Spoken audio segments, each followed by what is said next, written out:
오늘날 많은 사람들에게 이윤, 경쟁, 돈 등의 용어는 물론 비즈니스라는 단어조차 도덕적인 의미에서 부정적인 의미로 들린다. 비즈니스가 비리와 부정으로 흐를 개연성이 다분하지만 비즈니스 행위의 많은 국면이 도덕적인 면에서 그 자체로 선하며 하나님을 영광스럽게 한다는 점을 논할 것이다.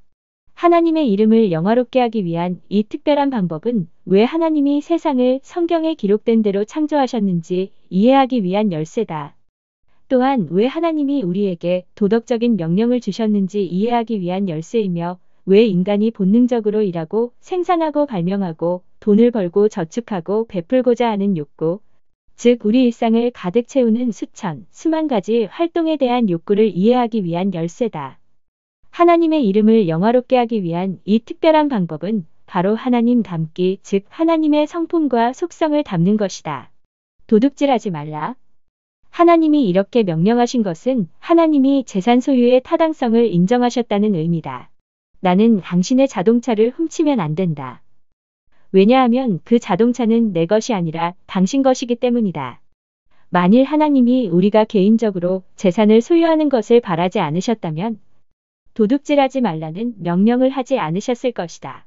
우리가 재산을 소중하게 관리할 때 지혜와 지식, 아름다움, 창의성 그리고 타인에 대한 사랑, 친절, 정의, 독립성, 자유, 의지의 발현, 기쁨 등 하나님의 다른 많은 속성을 닮을 기회도 얻게 된다. 나누는 것이 중요하다. 왜냐하면 그것이 곧 하나님에 대한 신뢰를 입증하기 때문이다.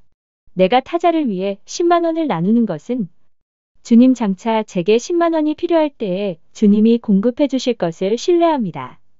저는 20만 원의 돈을 의지하지 않겠습니다. 라고 말하는 셈이다. 물질을 나눌 때 우리 신뢰의 방향이 돈에서 하나님께로 전환된다. 이처럼 물질을 나누는 행위는 하나님을 신뢰함을 보여줄 뿐 아니라 하나님의 사랑과 자비와 불쌍히 여기심을 나타낸다. 그래서 우리가 나눌 때 하나님은 매우 기뻐하신다. 현재 전 세계 많은 지역에서 대다수 사람이 개인 재산을 소유하고 관리하는 하나님이 주신 멋진 특권을 제대로 누리지 못하고 있다. 어떤 문화권에서는 소수의 권력층이 재산 소유권을 이기적으로 독점하고 있다. 정부의 규제가 지나치게 복잡하고 절차가 까다로워 가난한 사람이 부동산이나 기업체를 소유하는 것이 사실상 불가능하다. 공산주의 국가에서는 주택이나 기업체를 개인적으로 소유하는 것을 법으로 금지하여 정부가 모든 공장과 부동산을 소유하고 있다. 이러한 제도는 악하다. 국민이 몇 가지 개인 물품 이상을 소유하지 못하게 하고 그럼으로써 국민이 재산이나 주택이나 기업체를 소유함으로써 하나님을 영화롭게 할 기회를 얻는 것조차 막고 있다. 재산은 그 자체로 악한 것이 아니며 재산 소유도 그 자체로 그릇된 것이 아니다. 소유권 자체가 도덕적으로 중립적인 것도 아니다. 재산 소유 그 자체는 하나님이 창조하신 선한 것이다. 땅에서 물건을 생산하는 것이 기본적으로 선하다는 것을 우리는 잘 알고 있다. 하나님이 우리를 이 땅에 두신 목적 중 하나가 바로 그것이다. 죄가 세상에 들어오기 전 하나님은 아담을 에덴 동산에 두시고 그것을 다스리며 지키게 하셨다. 이 땅에서 얻은 재료로 신발을 생산할 때 하나님은 우리가 지혜와 지식, 기술, 힘, 창의성, 미적 감각, 주권, 미래에 대한 계획, 언어 사용 등 하나님의 속성을 닮아가는 것을 보신다. 이뿐 아니다. 우리가 다른 사람들을 위해 신발을 생산하는 것을 타인에 대한 사랑, 타인의 필요를 배려하는 지혜, 상호 의존과 인격적인 협동을 보여준다. 성삼위 하나님의 존재 방식이 이러하다. 이같이 너희 빛이 사람 앞에 비치게 하여 그들로 너희 착한 행실을 보고 하늘에 계신 너희 아버지께 영광을 돌리게 하라. 이것이 바로 하나님이 우리를 생산하고자 하는 욕구, 즉 타자를 위해 어떤 유용한 물건을 만들거나 노동력을 제공하고자 하는 욕구를 지닌 존재로 창조하신 까닭이다. 땅의 생산력을 저해하고 감소시키는 행위는 전쟁으로 농장과 공장이 파괴될 때나 정부가 농장과 공장의 가동을 금지할 때처럼 선한 게 아니다. 세상의 생산력을 증가시키는 것은 그 일의 한 국면으로 우리가 마땅히 감당해야 할 사명이다. 어떤 선한 것이 왜곡될 수 있다고 해서 그것 자체가 나쁘다고 말하는 것은 옳지 못하다. 물건과 용력의 생산을 증가시키는 것은 도덕적으로 중립적인 게 아니라 기본적으로 선하며 하나님을 기쁘시게 한다. 일꾼이 그 삭슬 받는 것이 마땅하니라. 이 진술을 통해 예수님은 고용인에게 임금을 지급하는 것이 잘못된 게 아니라는 점을 묵시적으로 인정하셨다. 누군가에게 수고한 대가로 돈을 지급하는 것이야말로 인간만의 독보적인 제도다. 세상의 어떤 피조물도 그런 제도나 능력을 갖추고 있지 않다. 하나님은 우리를 그런 식으로, 즉 고용관계를 통해 더욱 하나님을 영화롭게 하도록 창조하셨다. 당신이 나를 당신 기업체에 고용한다면 당신은 내게 유익을 끼치는 것이며 동시에 당신과 나 두 사람에게 하나님을 영화롭게 할 기회를 제공하는 것이다. 고용관계를 통해 이전에는 세상에 존재하지 않았던 새로운 서비스가 생산된다. 상거래를 필요하기나 도덕적으로 중립적이라고 여기는 것은 옳지 않다. 상거래는 그 자체로 선하다. 우리는 상거래를 함으로써 서로에게 유익을 끼칠 수 있다. 대개 자발적 상거래는 당사자 쌍방에게 유익이 된다. 국가 사이의 상업거래에도 그대로 적용된다. 이는 하나님의 일반 은총의 한 가지 증거이다. 왜냐하면 하나님이 매매라는 구조를 통해 우리에게 우리 자신의 복지뿐 아니라 이웃의 복지를 향상시키는 행위를 추구함으로써 이웃을 사랑하라고 격려하고 있기 때문이다. 이윤을 창출했다는 것은 내가 땅의 자원을 효율적으로 사용함으로써 땅을 정복하라는 하나님의 창조명령에 순종했다는 것을 의미한다. 이윤을 추구하는 행위 혹은 자원을 증대시키려고 노력하는 행위는 기본적으로 선한 것이다. 만일 내가 생필품을 독점 생산하는 독점 기업을 운영하고 있어서 소비자들이 빵이나 연료나 물을 오직 나한테서만 구입해야 하며 다른 생산업자의 제품은 시장에 발도 들여놓지 못한다면, 또는 내가 형편없는 제품에 터무니없이 과도한 값을 매겨 소비자들의 고열을 짜낸다면 그렇게 얻은 이윤은 매우 부당한 것이다. 이윤을 창출할 수 있는 능력은 다른 사람들을 도우면서 동시에 우리의 재산을 증대시킨다. 그것은 하나님이 우리에게 주신 놀라운 능력이다. 그것은 악하지 않으며 도덕적으로 중립적이지도 않다. 그 능력 자체는 기본적으로 선하다. 우리는 이윤을 창출할 수 있는 능력을 통해 타인에 대한 사랑과 지혜, 주권, 미래에 대한 계획 등 하나님의 속성을 나타낼 수 있다. 돈을 사랑하는 게 문제지? 돈 그 자체가 문제는 아니다. 사실 돈은 기본적으로 선한 것이다. 돈은 인간 세상을 동물의 왕국과 구분짓는 훌륭한 발명품이다. 돈이란 매우 유용한 도구이다. 그러므로 우리가 돈을 발명하여 사용하도록 배려하신 하나님의 지혜에 감사하는 것은 너무도 당연하다. 돈은 교환의 매개물이다. 돈은 자발적 교환을 더욱 공정하고 폭넓게 하며 덜 낭비적으로 만든다. 이 땅에서 선한 청지기의 사명을 감당하려면, 또 돈을 지혜롭게 사용하여 하나님을 영화롭게 하려면 돈이 필요하다. 소유의 불균형은 선한 것이다. 소유의 불균형은 하나님을 기쁘시게 할 수 있다. 천국에는 죄도 없고 악도 없지만 받을 상급의 등급이 다양하다고 성경을 가르친다. 하나님은 모든 사람이 균등한 재산을 소유하도록 하신 적이 없으시다. 앞으로도 그렇게 하지 않으실 것이다. 모든 백성이 돈이나 보석 가축을 균등하게 소유하도록 사회제도를 재정비하지는 않으셨다. 어떤 이들은 그리스도인들이 모든 물건을 서로 통용했다는 사도행전의 기록을 근거로 사도행전이 일종의 원시적 형태의 공산주의를 가르친다고 주장한다. 그런데 그것은 사실과는 거리가 멀다. 믿는 사람이 다 함께 있어 모든 물건을 서로 통용하고 또 재산과 소유를 팔아 각 사람의 필요를 따라 나눠주며 날마다 마음을 같이하여 성전에 모이기를 힘쓰고 집에서 떡을 떼며 기쁨과 순전한 마음으로 음식을 먹고 믿는 무리가 한 마음과 한 뜻이 되어 모든 물건을 서로 통용하고 자기 재물을 조금이라도 자기 거이라 하는 이가 하나도 없더라. 사도들이 큰 권능으로 주 예수의 부활을 증언하니 무리가 큰 은혜를 받아 그 중에 가난한 사람이 없으니 이는 밭과 집 있는 자는 팔아 급한 것의 값을 가져다가 사도들의 발 앞에 두매 그들이 각 사람의 필요를 따라 나누어 줌이라.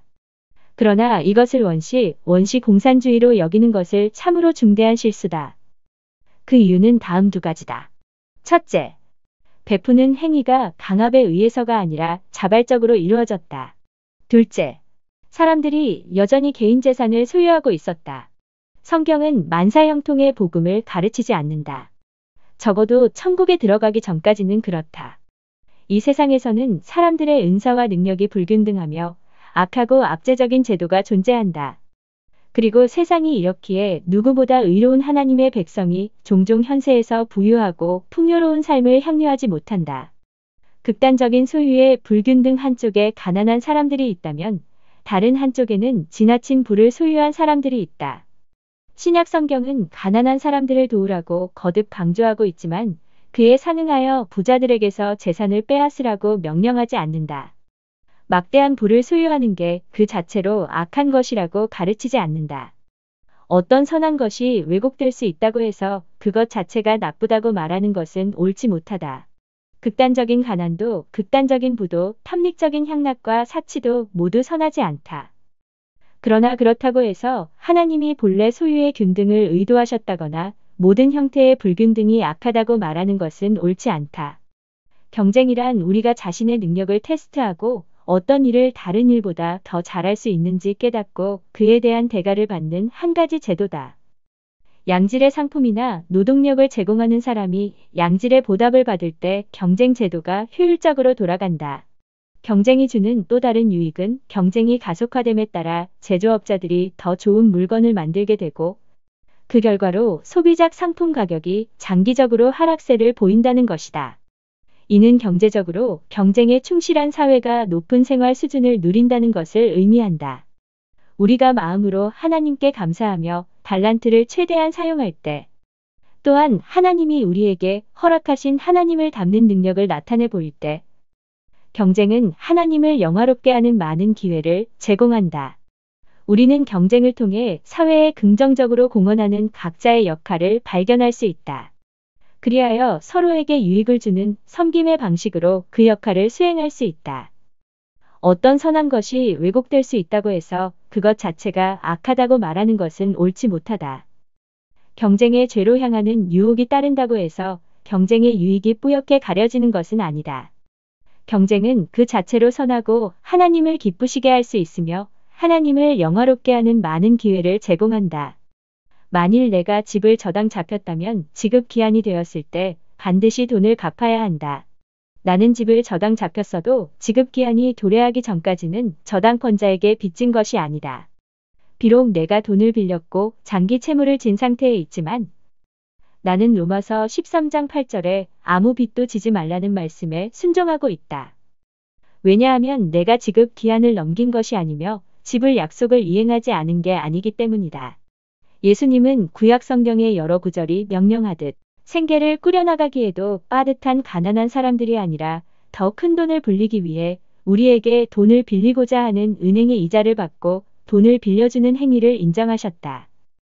빌려주고 빌리는 과정은 사회의 모든 부의 유용성을 증대시킨다는 중대한 가치를 갖고 있다. 비즈니스를 시작할 때도 마찬가지다. 처음부터 충분한 돈을 갖고 비즈니스를 시작하는 사람은 거의 없다. 대부분 은행에서 돈을 빌려 비즈니스를 시작하고 비즈니스를 하면서 번 돈으로 은행 채무를 갚는다. 소규모 비즈니스를 위한 소액 대출은 전 세계 많은 국가의 가난한 사람들에게 엄청난 영향을 끼친다. 돈을 빌려주고 빌리는 경이로운 과정을 통해 돈의 유용성이 증대되어 가난한 사람들이 빈곤에서 탈출하기 위한 전문적인 비즈니스와 일을 시작할 수 있다. 성경은 집을 기한이 되었어도 돈을 갚지 못하는 사람들을 부정적인 시각으로 본다. 성경은 악인은 꾸고 갚지 아니하나 의인은 은혜를 베풀고 주는도다라고 기록하고 있다. 약속한 날짜에 돈을 갚지 못한다는 것은 곧 약속을 지키지 않는다는 것이요. 이는 언제나 자기 말씀을 지키시는 우리의 창조주 하나님의 이름을 더럽히는 것이다. 재산을 소유하면서 청지기 사명을 수행하고 비즈니스를 통해 하나님을 영화롭게 하려면 교만을 멀리하고 하나님과 다른 사람들 앞에서 사랑과 겸손으로 가득한 마음을 소유하기 위해 힘써야 한다. 우리는 다른 사람을 위해 상품이나 용력을 생산할 때나 우리 자신의 유익을 위해 그 모든 것을 사용할 때 이 모든 것을 주신 하나님의 선하심에 감사하는 마음을 지녀야 한다. 우리는 어떤 사람을 위해 일할 때 하나님께 하듯 해야 한다. 우리는 언제나 가난한 사람들을 돕기 위해 힘써야 하며 그들이 빈곤을 극복하도록 함께 노력해야 한다. 세계의 많은 빈곤한 국가의 정부가 과도한 규제와 관료적 형식주의로 기업가들이 재산이나 기업체를 합법적으로 소유하지 못하게 막고 있다. 그에 따라 경제 성장이 원천적으로 봉쇄되고 있다. 이런 것들은 매우 중대한 문제지만 권력을 잡은 자들이 이웃을 내 몸과 같이 사랑하기로 결단할 때 그들이 권력과 특권을 유지하기보다 국가의 이익을 앞세울 때 극복될 수 있는 문제들이다. 비즈니스 행위가 세계의 빈곤을 아직도 해결하지 못한 데에는 더 중요한 이유가 있다고 생각한다. 그것은 바로 전 세계 모든 나라에서 공통으로 나타나고 있는 비즈니스에 대한 부정적 태도다. 비즈니스의 모든 국면이 그 자체로 악한 것이라는 그릇된 태도 때문에 비즈니스 행위가 여러 면에서 장애에 부딪히고 그에 따라 세상의 가난이 여전히 존속하는 것이다. 비즈니스에 대한 사람들의 태도가 내가 지금까지 설명한 방식대로 바뀐다면 하나님을 기쁘시게 하고 하나님이 선하신 뜻으로 창조하신 세상의 물질을 기쁘게 사용하며 하나님이 주신 돈이라는 선물을 갖고 도덕적으로 선한 이윤을 획득하기 위해 열심히 일하는 땅의 정복자가 된다. 또한 세계의 가난을 극복하고 하나님을 영화롭게 하고 소유의 정당하고 공정한 불균등을 유지하며 도덕적으로 선하고 유익한 경쟁을 독려할 재화들을 생산함으로써 그리고 이웃에게 일자리를 줌으로써 이웃에 대한 사랑을 입증하는 땅의 정복자가 되기를 거절할 사람이 어디 있을까? 이 얼마나 놀랍고 멋진 일인가? 이것이야말로 세계의 빈곤을 해결할 유일한 해결책이 아닌가? 이것이야말로 하나님을 영화롭게 하기 위한 대단한 방법이 아닌가?